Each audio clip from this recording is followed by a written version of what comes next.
Limang Pilipino ang nagtagumpay sa pagbabalik sa bansa ng One Championship. Pinakanagdingning ang sensational knockout ni Brandon "The Truth" Vera sa kanyang challenger na si Mauro Cerilli ng Italy sa loob lamang ng 64 na segundo. Halos 2 taon ang hinintay ng fight fans para makita muli si Brandon sa octagon. I need to be the best in the world. Everybody wants to take my belt. Sa atin yun. So I need to keep that until I decide tapos na tayo dito. That's how I stay motivated. Inabangan din ang matagumpay na pagbabalik kampiyon sa lightweight division ni landslide Edward Folayang na nagpakita ng dominanting mga atake laban sa Indonesia na si Amir Khan.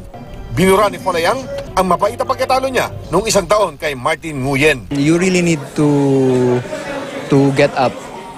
Mas kailangan mag-focus ka talaga kung ano yung gusto mong abutin sa buhay. Yung pinaka-biglasan doon, there will always be a chance, you know, even if you mess up yesterday or last Monday, there's a Tuesday coming up, there's a Wednesday. Magkaiba ang plano nila Brandon at Edward matapos ang kanilang huling tagumpay.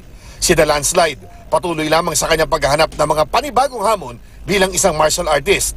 Habang si The Truth naman ay nakatakdang gumawa ng 3 pelikula bago sumampang muli sa octagon. Chino Trinidad Akututok, 24 Oras.